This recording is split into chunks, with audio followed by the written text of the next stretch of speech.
ఏందంటే Bigg Boss 8 so Kannada versus Telugu అన్నట్టు అయిపోయింది లోపల. మీ అభిప్రాయం ఏంది?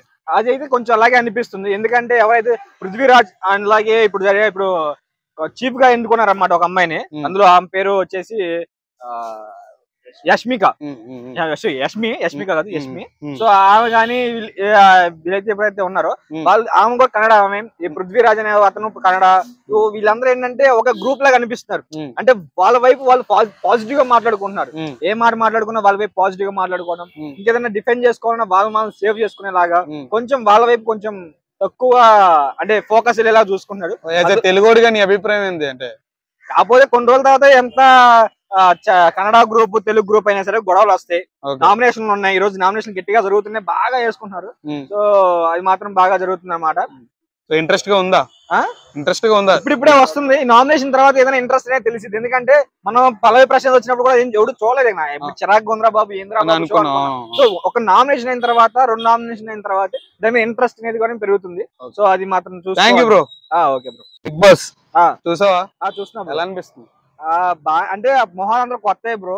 అందరూ కొత్త వాళ్ళు. ఒక విష్ణుప్రియ తప్ప, విష్ణుప్రియ ఇంకా బరిలక్క, మన తెలుగు రాష్ట్రాలు తెలుసు. అది బరిలక్క సారీ. Okay, no problem. బేబక్క ఈ మన తెలుగు రాష్ట్రంలో కొంచెం టచ్ లో ఉంది. యూట్యూబ్ లో ఇన్స్టాలో ఫేమ్ ఉంది కాబట్టి ఆమె ఒకళ్ళు.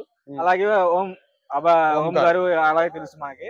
సో భాషా గారు, వీళ్ళు మాత్రమే మనకు తెలిసిన వాళ్ళు ఉన్నారు. మిగతా వాళ్ళందరూ కొత్త వాళ్ళలాగే అనిపించారు. సో అంతగా అందరూ తెలిసిన వాళ్ళలాగా ఏం అనిపించలేదు. సో నిన్న రాడర్ ఎంట్రీతోనే ఒక గొడవతో స్టార్ట్ అయ్యారు.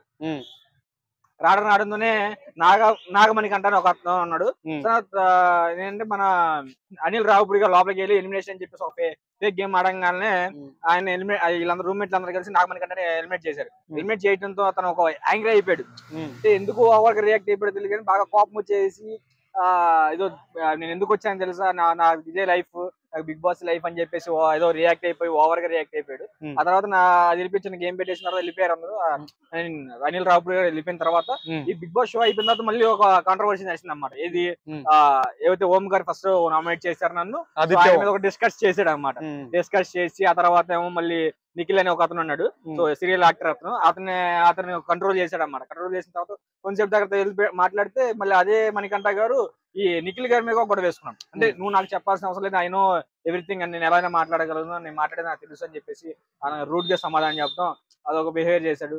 సో అలాగే ఇంకా కంటెస్టెంట్ అందరూ ఏదో ఒక చిన్న గొడవ. ఎంతో సోనియా అనే అమ్మాయి కూడా ఓవర్ రియాక్ట్ అవ్వడం, చిన్న ప్రతిదానికి ఓవర్ గా మాట్లాడడం గానీ సో బాగానే చేస్తున్నాడు. ప్రతిదానికి కాంట్రవర్సీ అంటే ఏదో ఒక మాట్లాడడం చిన్న విషయం. ఏదో మన బేబక్క కొంచెం కుక్కర్ గురించి గొడవ వేసుకొని ఇప్పుడు నామినేషన్ కూడా చేస్తుంది అనమాట. నామినేషన్ కూడా అదే చేసింది. ఇప్పుడు వచ్చిన రీసెంట్ గా నామినేషన్ జరుగుతుంది ఇప్పుడు. సో 24/7 లో ఆ నామినేషన్ లో కూడా కుక్కర్ సరిగ్గా అవ్వలేదు, పప్పు ఉడకలేదు, పప్పు నువ్వు లేట్ గా చేసావని చెప్పేసి నామినేషన్ చేసింది. ఆ సిల్లీ రీజన్స్ తో నామినేషన్ చేయడం అనేది కరెక్ట్ కాదనిపిస్తుంది. కాదు, తన వైపు నుంచి పాయింట్ కరెక్ట్ ఏంటంటే 14 మంది ఆకలితో వెయిట్ చేస్తారు కాబట్టి సో వాళ్ళందరూ ఆకలి చూసుకోవాలి. మీరు ప్రాబ్లం ఉంటే కాకపోతే ఆమె ఏం చేయలేదు కాబట్టి ఏం చేయలేము. సో అంత చూడడానికి అయితే ప్రస్తుతానికి అయితే అంత ఇంట్రెస్టింగ్ అనిపించట్లేదు. శేఖర్ భాష ఐ లవ్ యూ చెప్పింది కదా, చెప్పలేదు భయ్యా. మళ్ళీ అంటే నచ్చిన వ్యూ, అందరికి నచ్చే వ్యూ ఏదంటే ఐ లవ్ యూ అని అన్నాడు. అంటే బేబక్కని అక్కనే అంటున్నాను, నా అక్క లాంటి దానిదే.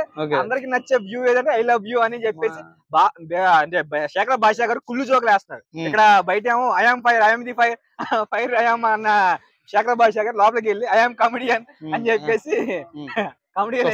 అభిప్రాయం ఏంటి?